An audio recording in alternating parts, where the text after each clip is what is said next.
સૂર્યમણી ઝારખંડ રાજ્યની વતની છે. તેમણે પોતાનું જીવન શાળાએ જઈને બદલ્યું છે.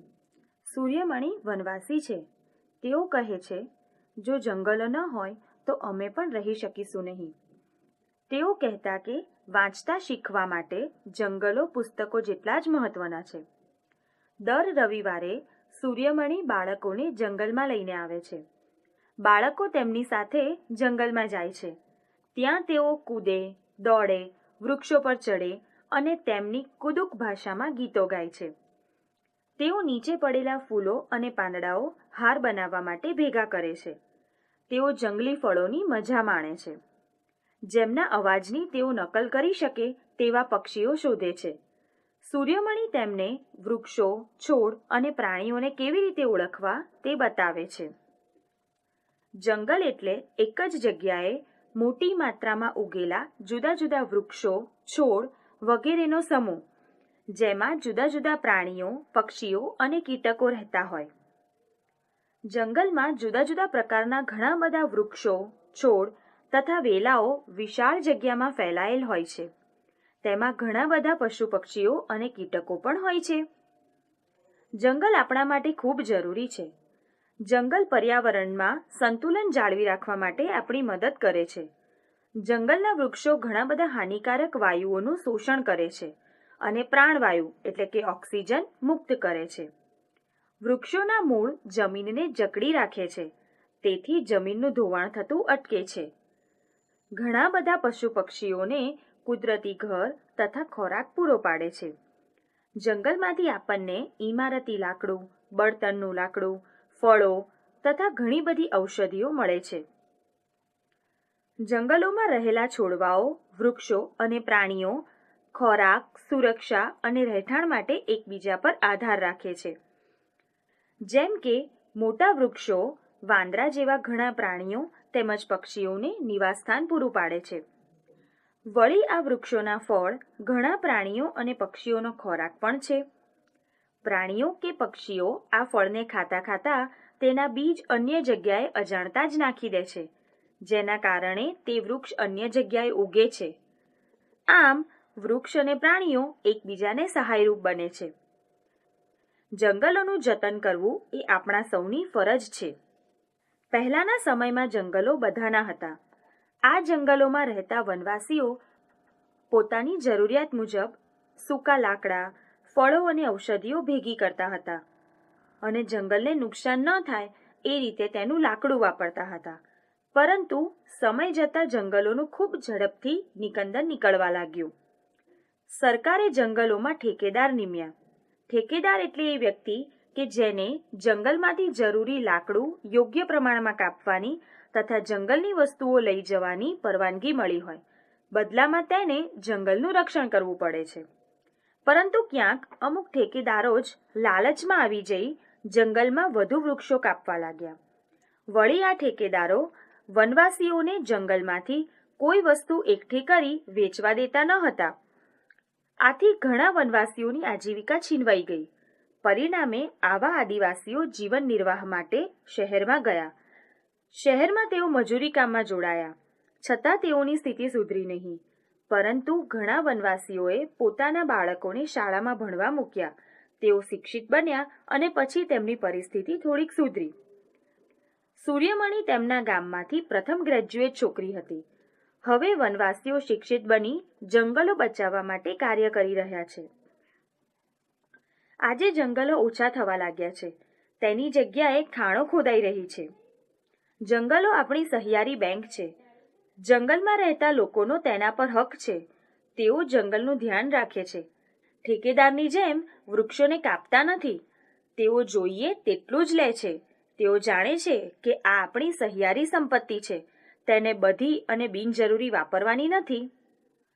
જંગલોની જેમ જમીન, ખનિજો, જળાશયો, સમુદ્ર, ભૂગર્ભ જળ અને પ્રાણીઓ વગેરે પણ આપણી સહિયારી સંપત્તિ છે.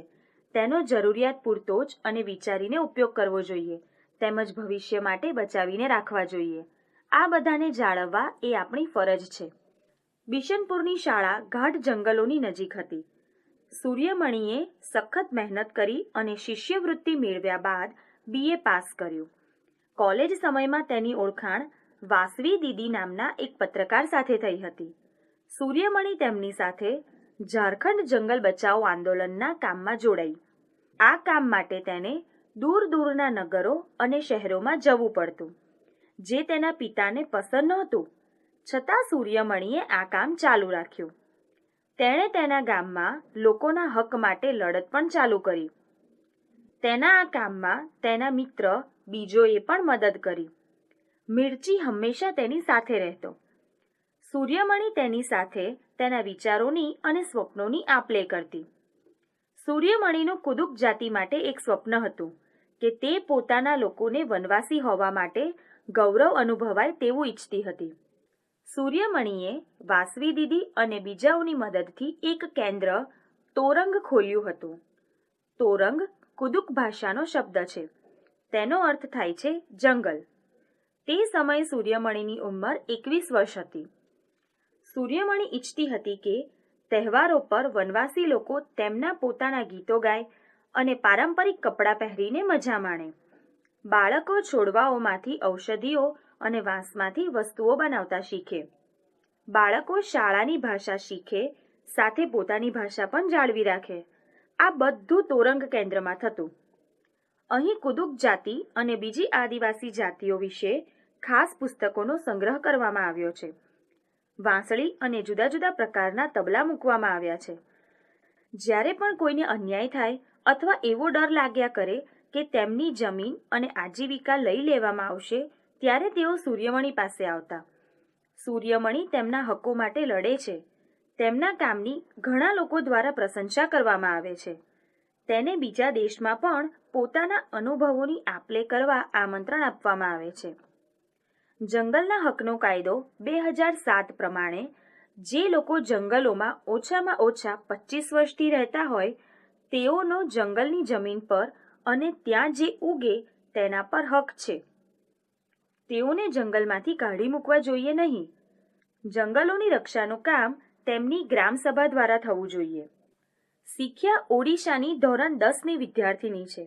તે વનવાસી છે. તેની આસપાસના જંગલો એલ્યુમિનિયમ જેવા ખનિજ માટે કપાઈ રહ્યા છે. આ જોઈ તેને દુઃખ થઈ રહ્યું છે.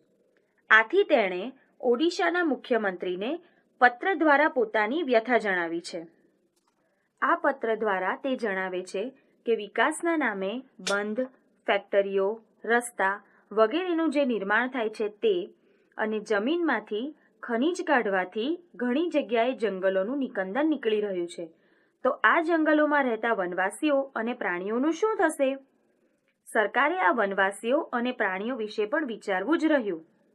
ફેક્ટરીઓને લીધે પ્રદૂષણ વધ્યું છે. જમીનની ફળદ્રુપતા પણ ઓછી થઈ છે. ભૂગર્ભ જળ પ્રદૂષિત થતું જાય છે. આમ જંગલોનો નાશ પણ ન થાય અને વિકાસ પણ થાય તેમ કરવું જરૂરી બન્યું છે. મિઝોરમમાં પર્વતીય પ્રદેશમાં આવેલા જંગલો અને તેની નજીકના ગામની આ વાત છે. અહીં જમીન આખા ગામની હતી, કોઈ એક વ્યક્તિની નહોતી. તેથી તેઓ જમીનના જુદા જુદા ભાગોમાં ખેતી કરવા વારા રાખતા હતા. ગામમાં પંચાયતની સભામાં ગામ લોકોના પરિવારના નામ લખેલી ચિઠ્ઠીઓમાંથી એક પછી એક ચિઠ્ઠી ઉપાડવામાં આવતી. જે પરિવારોનું નામ આવે તેમને જોઈએ એટલી જમીન ખેતી માટે આપવામાં આવતી. ત્યારબાદ બીજી ચિઠ્ઠી ઉપાડવામાં આવતી. આ પ્રમાણે જે તે વર્ષ માટે કોણ ખેતી કરશે તે નક્કી થતું. દર વર્ષે આ ગામમાં ખેતી માટેની જમીન માટે લોટરી રાખવામાં આવે છે. અહીં ભારતના નકશામાં ભારતના કયા કયા ગામમાં ગાઢ જંગલો અને કયા કયા ગામમાં આછા ગાઢ જંગલો છે તે જોઈ શકાય છે. ભારતમાં જંગલોનું પ્રમાણ ઓછું છે. ભારતમાં ગાઢ જંગલો અરુણાચલ પ્રદેશ, સિક્કિમ, મણિપુર, ઉત્તરાખંડ, ઝારખંડ, છત્તીસગઢ, મહારાષ્ટ્ર, ઓડિશા, તેલંગાણા, લક્ષદ્વીપ અને આંદામાન નિકોબાર ટાપુઓ પર આવેલા છે. જ્યારે આછા ગાઢ જંગલો જમ્મુ કાશ્મીર, હિમાચલ પ્રદેશ, ઉત્તરાખંડ, સિક્કિમ, મેઘાલય, અરુણાચલ પ્રદેશ, અસમ, નાગાલેન્ડ, મણિપુર, મિઝોરમ, ત્રિપુરા, પશ્ચિમ બંગાળ, ઝારખંડ, ઓડિશા, છત્તીસગઢ, મધ્યપ્રદેશ, રાજસ્થાન, ગુજરાત મહારાષ્ટ્ર, કર્ણાટક, કેરળ, તમિલનાડુ, આંધ્રપ્રદેશ અને તેલંગાણામાં આવેલા છે. ઉત્તર પૂર્વીય પર્વતીય ભૂપ્રદેશ અને મિઝોરમ રાજ્યમાં કેટલીક જગ્યાએ ઝૂમ કૃષિ કરવામાં આવે છે. ઝૂમ કૃષિ ખૂબ જ રસપ્રદ છે. એક પાક લીધા પછી જમીન થોડા વર્ષો માટે પાક લીધા વગર રાખવામાં આવે છે. ત્યાં કશું ઉગાડવામાં નથી આવતું. વાંસ અને અનિચ્છનીય છોડ તે જમીનમાંથી કાઢવામાં નથી આવતા. તેઓને કાપી અને બાળી દેવામાં આવે છે, જેથી તેની રાખ જમીનને ફળદ્રુપ બનાવે છે. સળગાવતી વખતે ધ્યાન રાખવામાં આવે છે કે આગ જંગલના બીજા ભાગો સુધી પહોંચે નહીં. જ્યારે જમીન ખેતી માટે તૈયાર હોય ત્યારે તેને થોડી ખોદવામાં આવે છે. ત્યારબાદ તેના પર બીજ નાખવામાં આવે છે. એક ખેતરમાં જુદા જુદા પાક જેવા કે મકાઈ, ચોખા, શાકભાજી વગેરે ઉગાડી શકાય છે. જમીનમાંથી અનિચ્છનીય છોડ કાઢવામાં આવતા નથી. તેમને ફક્ત કાપવામાં આવે છે, જેથી તેઓ જમીનમાં ભળી જાય. તે જમીન ફળદ્રુપ બનાવવામાં મદદ કરે છે. જો કોઈ પરિવાર ખેતી કરવા સક્ષમ ન હોય તો તેઓ બીજાને મદદ કરે છે અને મદદ લેનાર તેમને ખાવાનું આપે છે. અહીંનો મુખ્ય પાક ચોખા છે. તેની કાપણી કરી ઘરે લઈ જવો મુશ્કેલભર્યું કામ છે, કારણ કે પર્વતીય પ્રદેશ હોવાથી સરખા રસ્તા હોતા નથી. લોકોએ પીઠ ઉપર ઉપાડીને પાક લઈ જવો પડે છે. તેમાં પણ ઘણા અઠવાડિયા લાગે છે. જ્યારે કામ પતી જાય ત્યારે આખું ગામ ઉજવણી કરે છે. ભેગા મળીને રાંધીને જમે છે, ગાય છે અને નૃત્ય કરે છે. આ નૃત્યમાં લોકો જોડીઓમાં એકબીજાની સામે જમીન પર વાંસની લાકડીઓ રાખી બેસે છે.